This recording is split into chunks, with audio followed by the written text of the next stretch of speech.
Let's talk about culture. Let's specifically talk about what you'd do if you wanted to change the culture inside your organization. Well, there are two ways we can think about culture. One is less useful, one is more useful. So let's start with the less useful definition. Well, this definition says that culture is something that you and your people think. It's their values, it's their beliefs. Now, this is less useful because what it means is that if you want to change your culture, you have to change the values and beliefs. You have to change what your people think. And that is really difficult to do.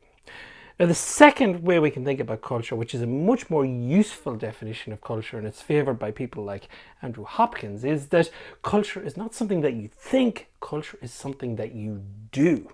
Culture is something that's produced by the practices that you value inside your organization.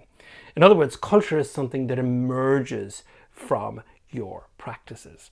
Now, this is much more useful because what it actually means is that if you want to try and change your culture, in this case, you go and you step through and you change your practices, and that will change your culture.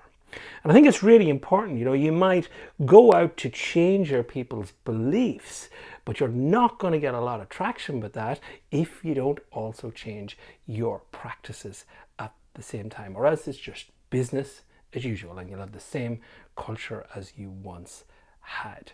So if you're a senior leader and you want to understand what your culture is, go and take a look at the practices that you and your organization values, because the culture you get will be produced by them.